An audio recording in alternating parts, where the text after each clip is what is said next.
Captain Jake Morrison stared at the view screen as his ship New Horizon drifted through the empty space between star systems. Nothing but darkness stretched in every direction for light years. His crew had been exploring this region for 3 months without finding anything interesting. Lisa Carter sat at the science station running endless scans while Ryan Blake monitored their weapons, and Amanda Stone kept their engines running smoothly. Jake was about to order them to move to the next sector when Lisa suddenly sat up straight. Her fingers flew across her controls as she checked and rechecked her readings. The expression on her face made Jake walk over to her station immediately. "What do you have, Lisa?" Jake asked as he looked at her screen. "Captain, there is something massive out there," Lisa said while pointing at a dot on her display. "It is about 50,000 kilometers away, but it is not showing up on visual. The computer says it is made of metal and it is huge." Ryan turned from his station with interest. "How huge are we talking about?" he asked. Lisa shook her head in disbelief. "According to these readings, it is almost 10 kilometers long and 3 kilometers wide. That would make it bigger than any ship Earth has ever built." Jake felt his heart rate increase. Finding unknown technology this far from any inhabited system could mean they had discovered something important. It could also mean they were in serious danger. "Amanda, bring us to full alert, but keep our weapons powered down. I do not want to seem threatening to whatever built that thing." Amanda's hands moved quickly over her controls. "All systems ready, Captain. Should I prepare for emergency jump to hyperspace?" "Not yet," Jake replied. "Lisa, can you get us a visual?" On whatever that is, Lisa worked for several minutes before shaking her head.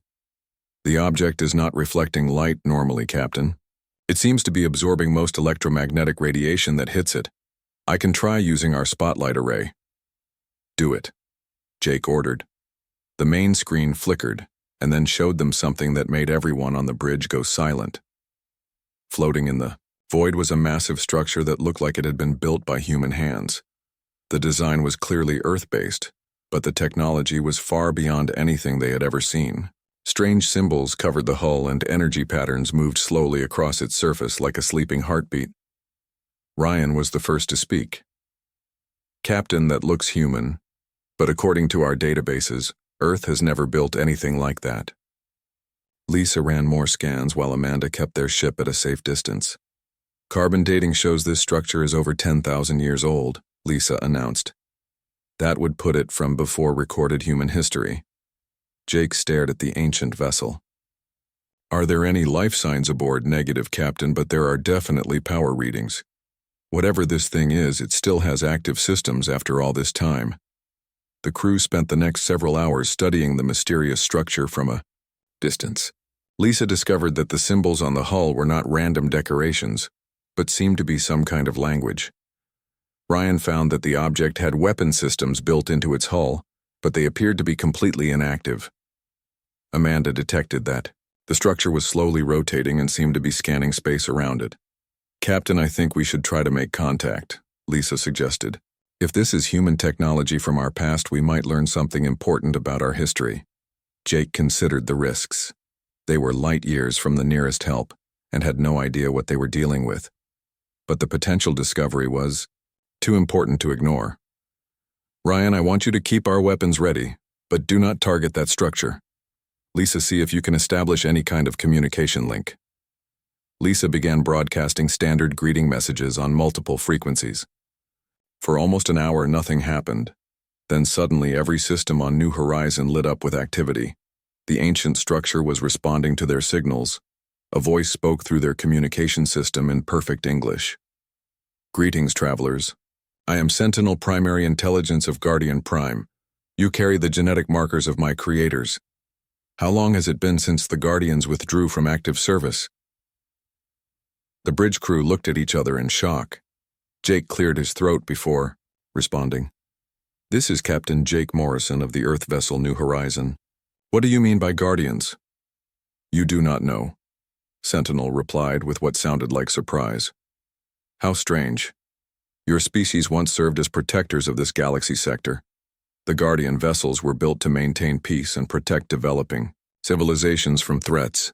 I have been waiting here for 10,347 years for my creators to return." Lisa leaned forward eagerly. Are you saying that humans used to have advanced technology like yours? Much more advanced, Sentinel confirmed.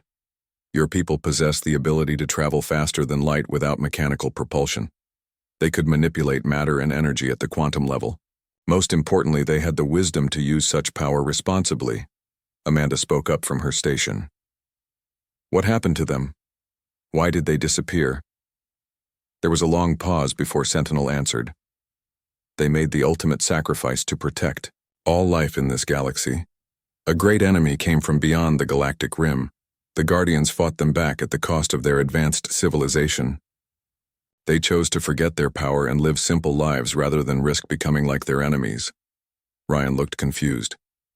You are talking about humans, right? The same species that comes from Earth. Indeed, Sentinel replied. Though I suspect your current civilization has no memory of those times.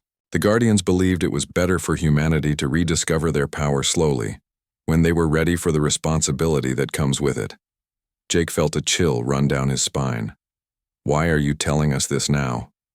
Because Guardian Prime has detected energy signatures that match those of the ancient enemy, Sentinel said with obvious concern.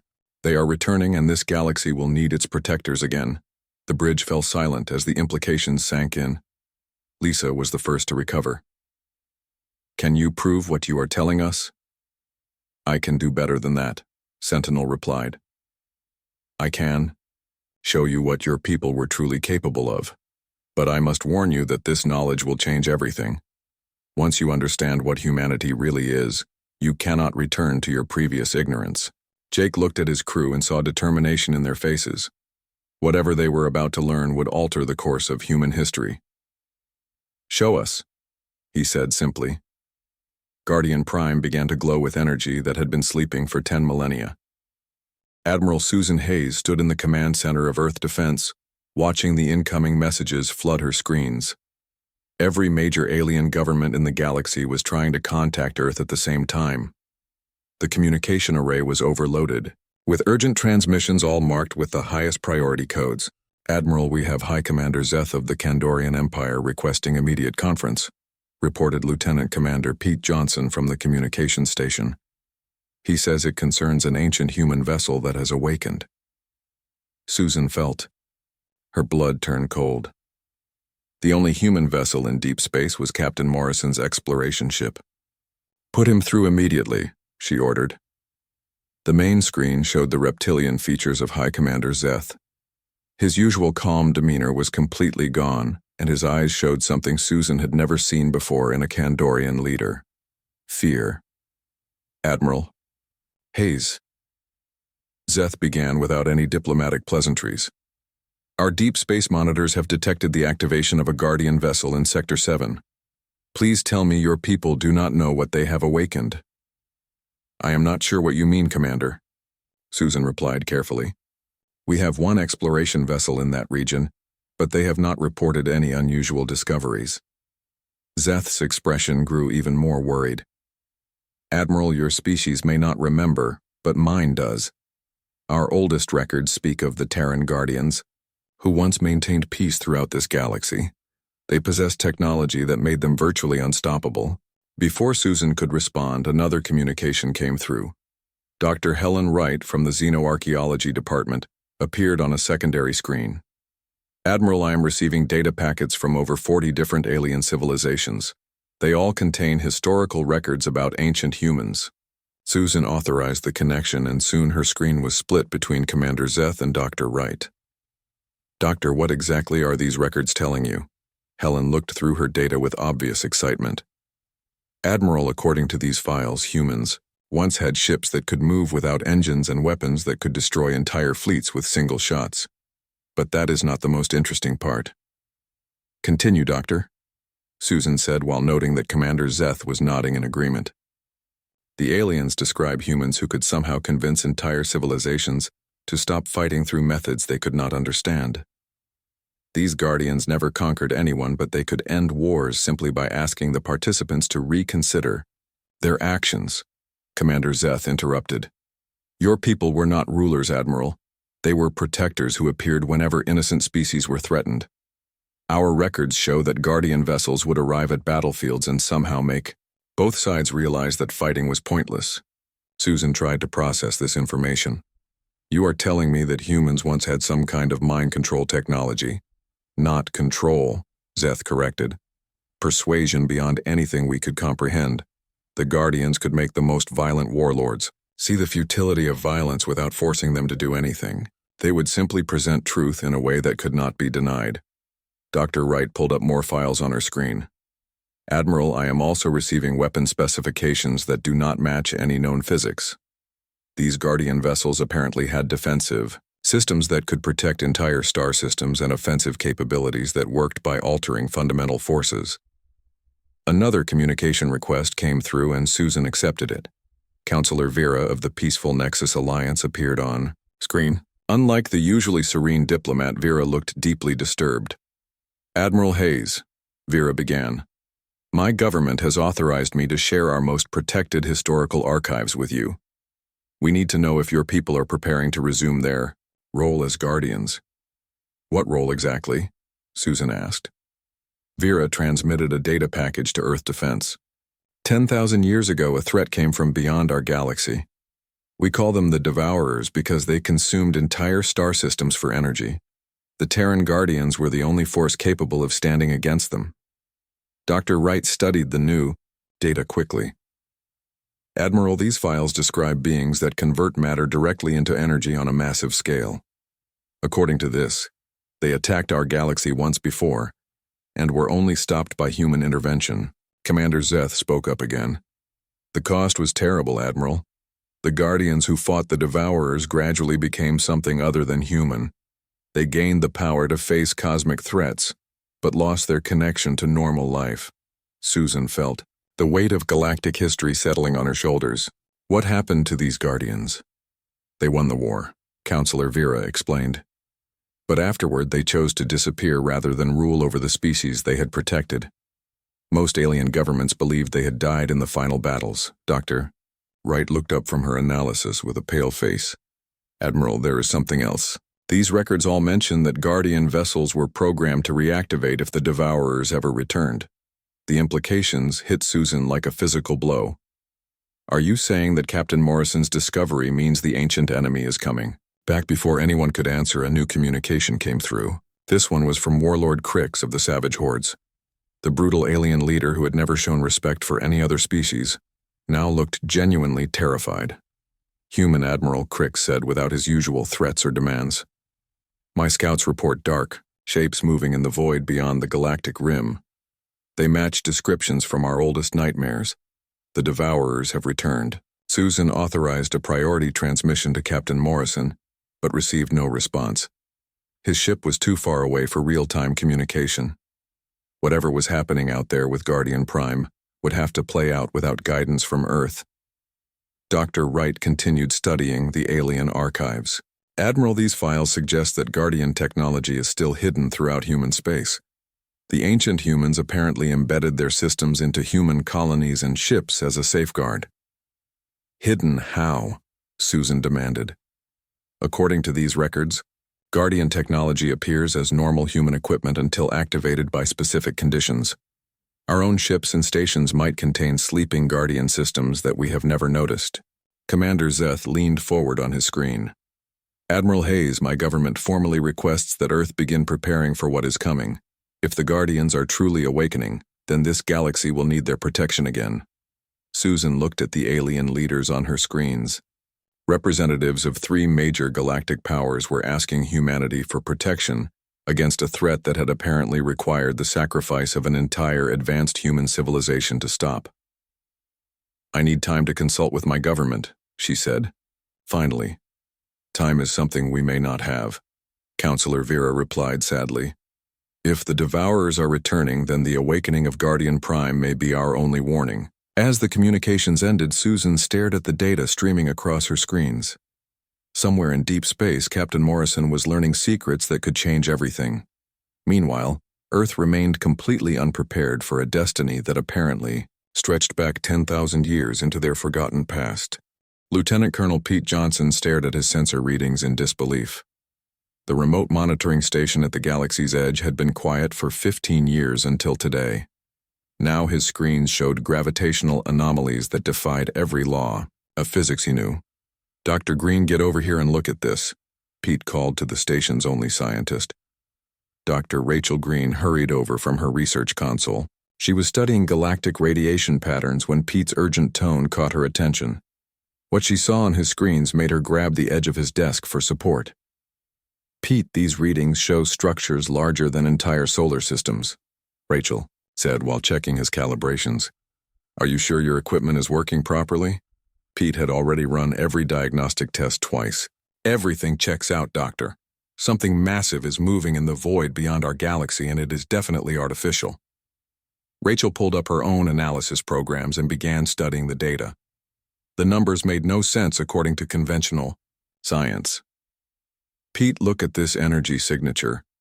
Whatever those things are, they are converting matter directly into usable power on a scale I cannot even calculate." Meanwhile, on Guardian Prime, Captain Morrison and his crew were learning the truth about humanity's ancient enemy. Sentinel had been showing them holographic records of the last war against the Devourers. The images were almost too horrible to comprehend. "Your people called them Devourers because that is exactly what they do," Sentinel explained as the hologram showed massive dark structures consuming entire star systems. "They are not truly alive in any sense we understand, but they exist to convert all matter and energy in the universe into fuel for their expansion." Lisa Carter studied the tactical displays with growing horror. "How big are these things?" "The smallest Devourer constructs are approximately the size of your Earth's moon," Sentinel replied. "The largest ones recorded were bigger than gas giant planets. They do not build ships, Lisa. They become ships." Ryan Blake looked at the weapon specifications scrolling past on his screen. "What kind of weapons can even damage something that large?" "Conventional weapons cannot," Sentinel admitted. "The Devourers exist partially outside normal space-time. To fight them, the Guardians had to develop technology that worked across multiple dimensions simultaneously." Amanda Stone was studying the engineering data.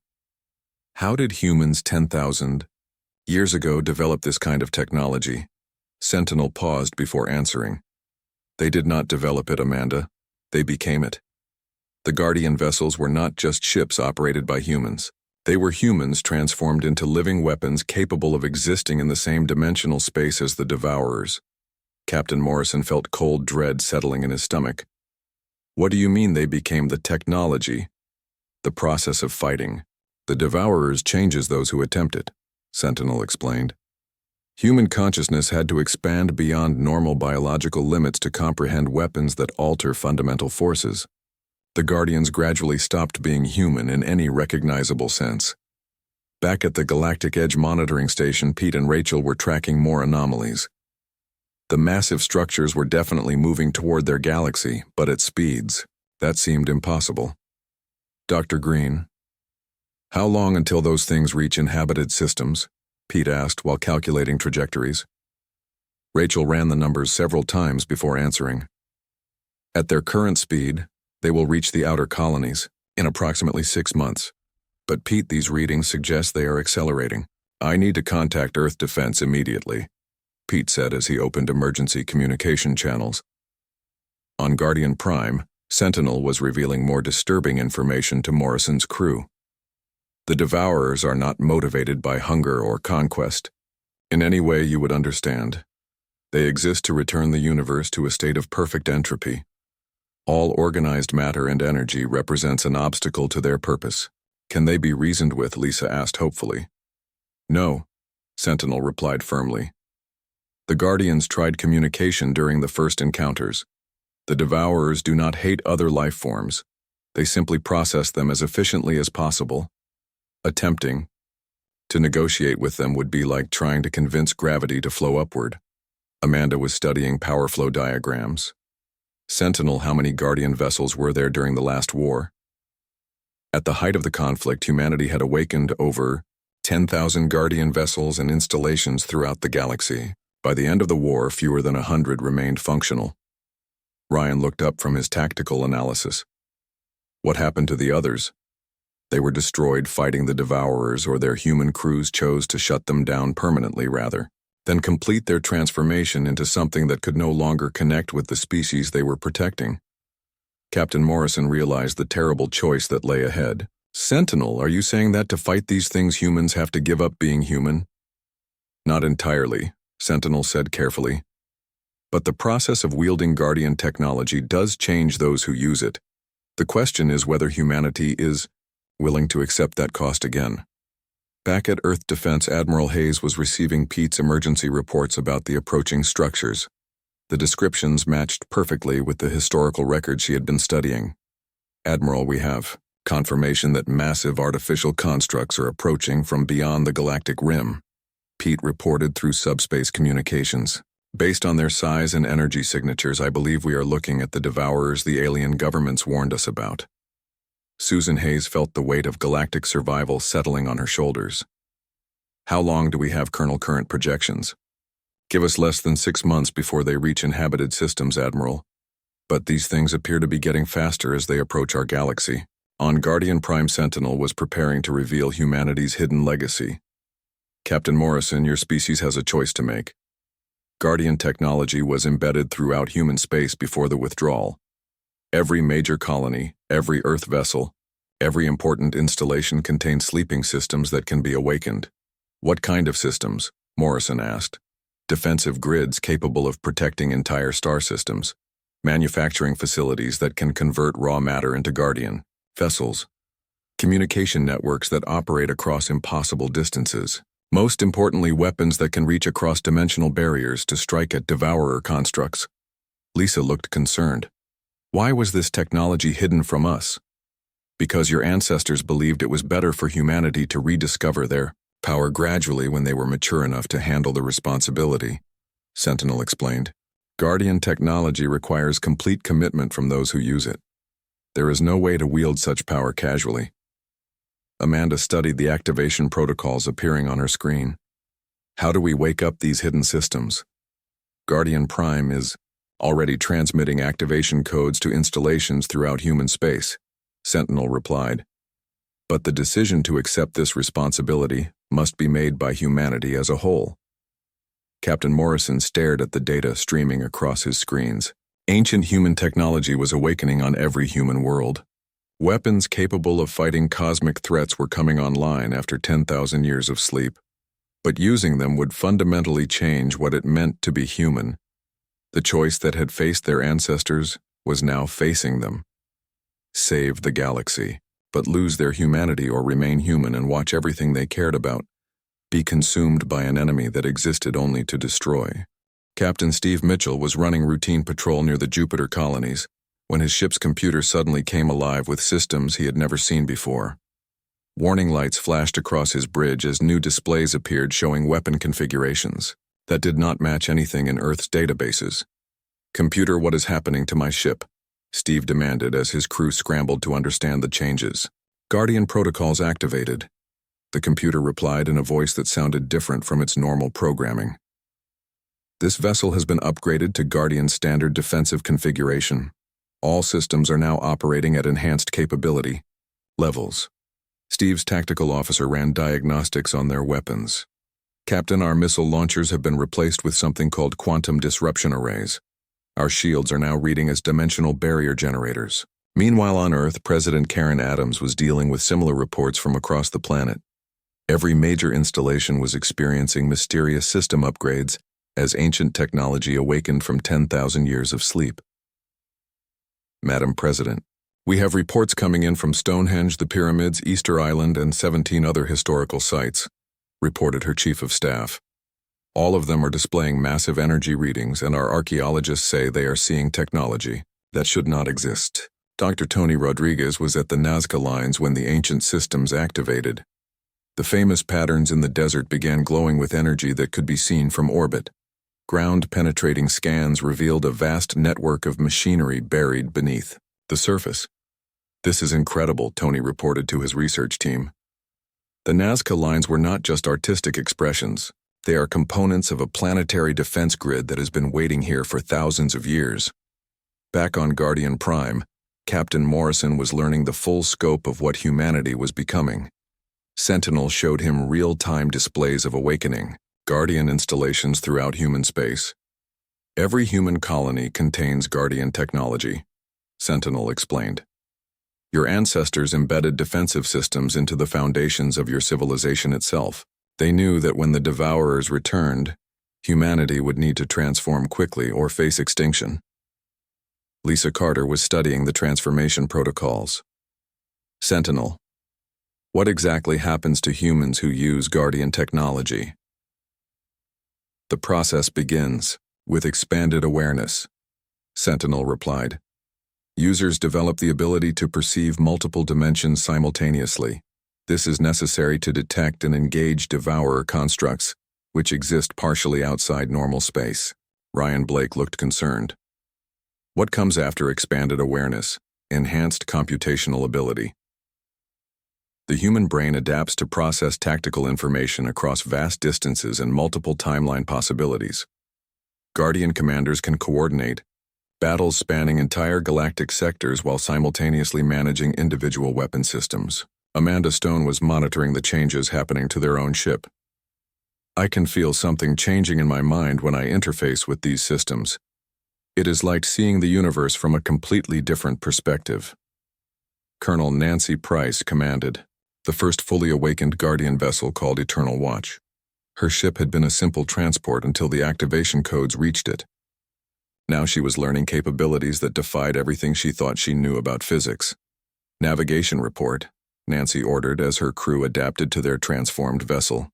Captain, we are no longer limited to normal space movement, her navigator replied while studying impossible readings. This ship can exist in multiple dimensions simultaneously.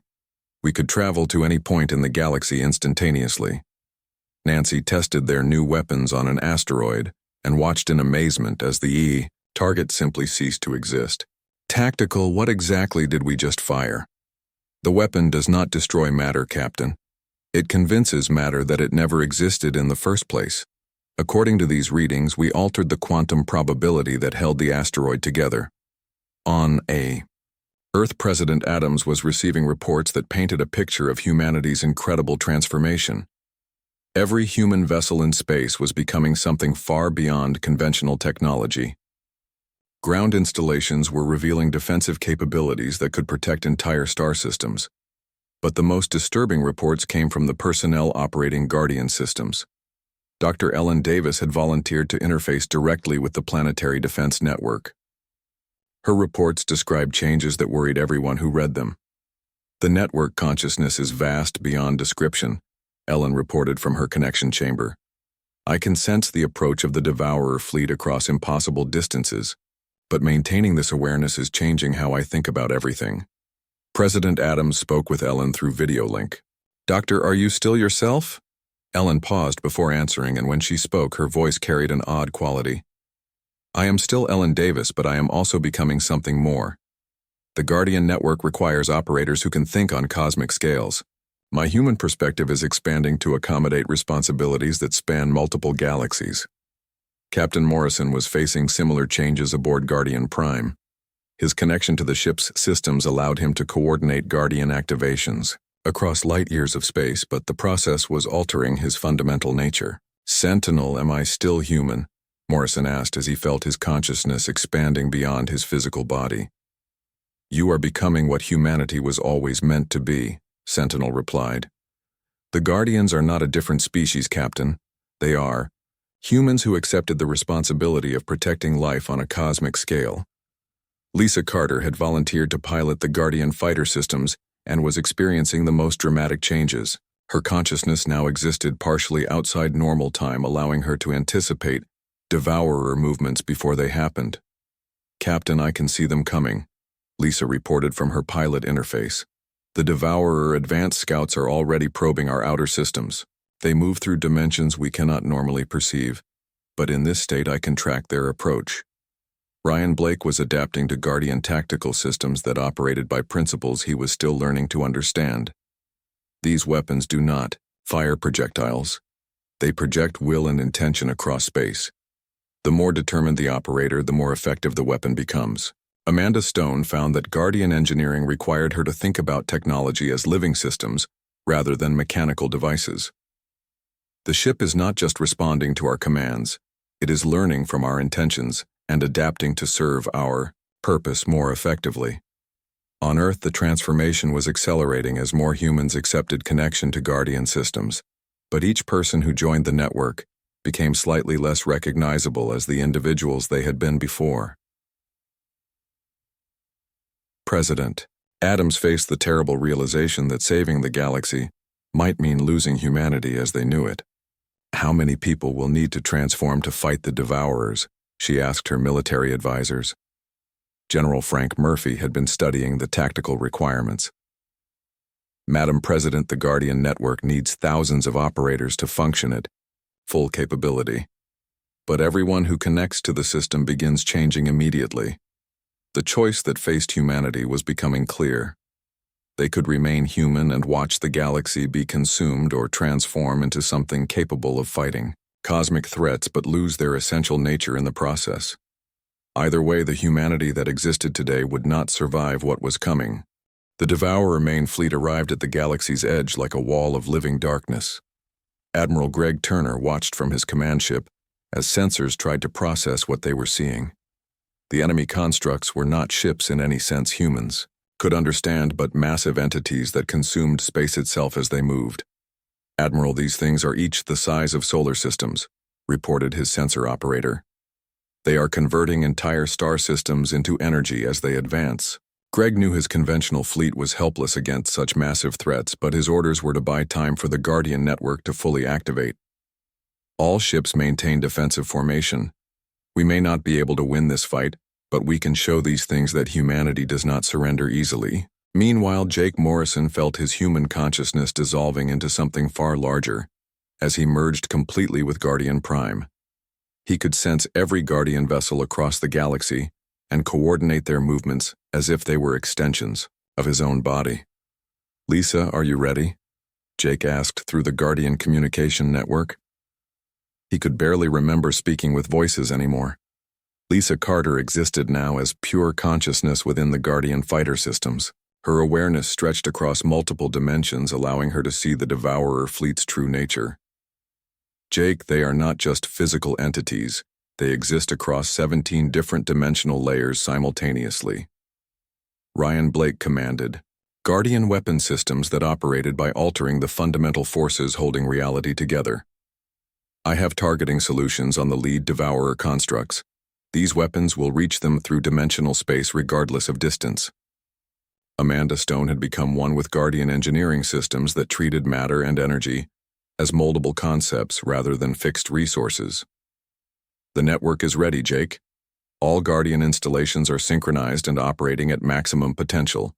The battle began not in normal space but across dimensions where human minds could barely follow what was happening. Guardian vessels appeared simultaneously at multiple points around each Devourer construct, attacking from angles that did not exist in normal geometry. Captain Nancy Price led the first assault wave aboard Eternal Watch. Her ship existed in 7 dimensions at once, allowing her to strike at Devourer weak points that conventional sensors could never detect. "Target the quantum stability nodes," she ordered, as her weapons reached through folded space to hit targets millions of miles away. Devourers responded with weapons that unmade matter at the atomic level. Entire Guardian vessels simply ceased to exist as the enemy constructs defended themselves. But for every Guardian ship destroyed, 3 more appeared to take its place as the network activated vessels that had been sleeping throughout the galaxy. Dr. Ellen Davis coordinated the planetary defense networks from her position deep within Earth's Guardian systems. Her consciousness now spanned light years, allowing her to manage defensive grids protecting hundreds of worlds simultaneously. "Devourer breakthrough in Sector 7, she reported, redirecting dimensional barriers to compensate. The battle escalated, beyond anything the galaxy had ever witnessed. Guardian commanders fought across multiple timelines simultaneously, while their weapons reached through dimensions to strike at enemies that existed partially outside reality.